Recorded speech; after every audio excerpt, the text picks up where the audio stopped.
we're gonna get into what brings you here today. So, like I said, guys, I'm not a stranger to Angela. We've been talking on Twitter for a bit, but I think it was it this past weekend? Just before, maybe Thursday or Friday, maybe. There was a particular tweet going around, and I saw a whole host of women replying to this tweet, and it was basically, in a nutshell, a guy was being kind of patronizing to another woman over her fandom in wrestling. I mean, do you wanna take it from here? You wanna give some background to that tweet and stuff? So basically, the tweet it's just the epitome of gatekeeping when it comes to women involved in wrestling, like women involved in the wrestling fandom. So this particular tweet, this girl, especially it is rife in this area, but especially in the dating area. So you say your interests, you say, oh, I'm a wrestling fan. Yeah. Sometimes you look a certain way that people were shocked that you're a wrestling fan. And she must have said, I'm a wrestling fan. And then this guy went and asked like the most arbitrary, simple question that is known to... Do you remember what the question was? It's an easy one, but who does the RKO? Oh, come on. I mean, everyone knows it's Stone Cold. I'm joking. Everyone knows that RK. Literally, the name is in. Yeah. The name is literally in the bloody. Yeah, in the move. The move. So, obviously, she replied back with like fire, and I was just like, yes, that's go. But a part of me was just like, why do you have to do stuff like that to just try and catch out women? And you mentioned something about a real one, but it's like you have to kind of prove that you're a real wrestling fan when it comes to the male fandom, because it's just like it's such a male dominated area that when you are in that space, a lot of people think that you're doing it just because of male attention, when really you're just a fan. You just grew up I grew up with it, and it's exactly, and it's not like I just got it out of nowhere. It's followed me throughout my life, and it's going to continue following me throughout my life. And it's something that I'm passionate about, and it's something I love talking about. And if I can find a group of people to, express that with, I'm going to do that. But sometimes because of things like that, you have to kind of hold back, because again, people are always trying to catch you out for being a real fan, a fake fan. You're just doing it for the male attention. You're just doing it for tweets and this, that. And it's just like, can we not enjoy things?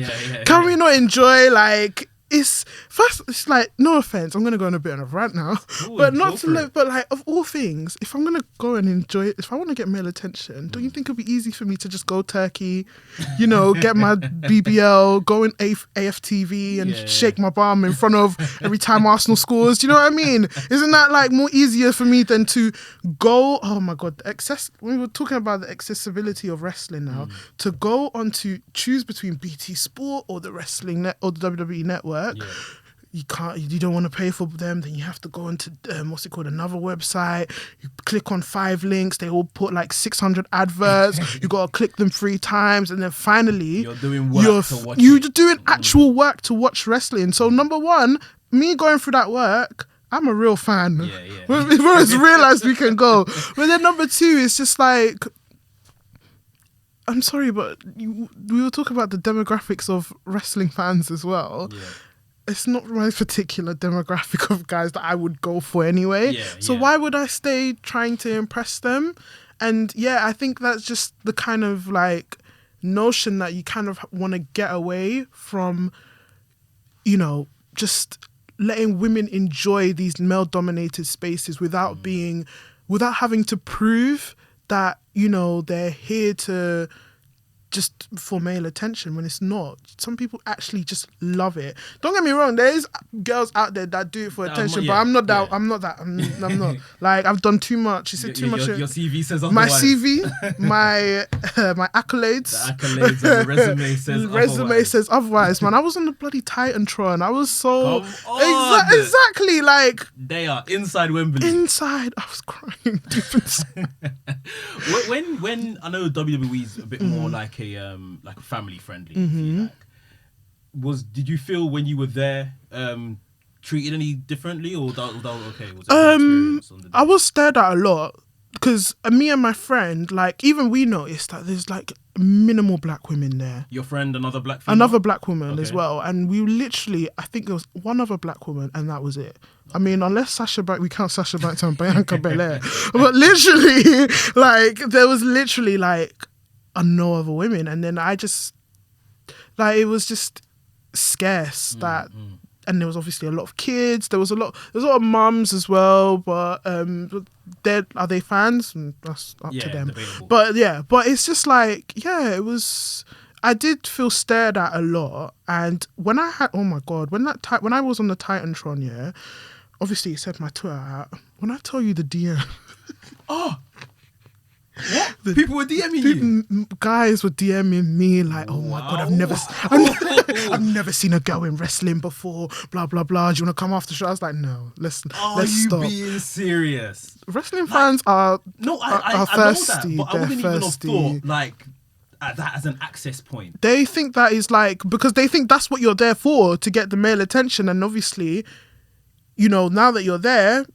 Jesus wept. You've actually brought a whole different dimension to this conversation that I didn't even think. It can get like that. I was asked to come after the show a lot. Like, I was just like, it didn't put me off wrestling because that's not what I'm here for. But it's just like, again, you know, like I said, I mentioned before that sometimes these topics of, you know, being in a male dominated space come up in the dating scene because, you know, you are telling your interest to these guys and obviously they have ulterior motives. And then it's just like, you know, once you've kind of stroked that ego about proving that you're a wrestling fan, you know, they suddenly think it's kind of like a leeway to kind of a different access point, which is obviously, this is a totally different conversation. But it's just like, again, that's just like how it is. It's just like, you can't really, you can enjoy wrestling as it is, but then the fandom, it can get a bit toxic and it can get a bit... Oh, the fandom is definitely toxic. It can get a bit...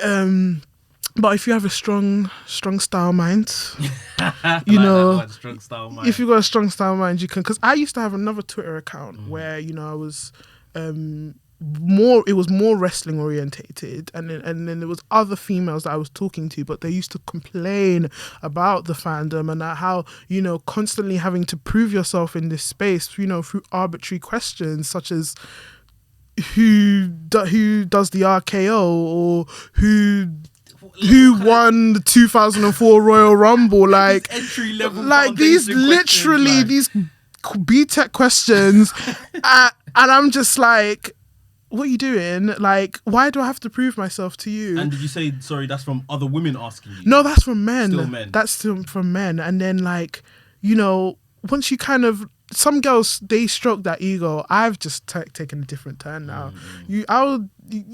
Because you're going to tell me, like, why are you asking me this question? I'll tell you the answer. I'll ask you a stupid question. Who scored at the 53rd minute between Arsenal and Stoke-on-Trent? We're both looking stupid. Do you get what I mean? Like, why would you have to do all of that? It's not attractive. It's not any way for me to be interested. It's just there to stroke your ego because you're trying to prove me wrong.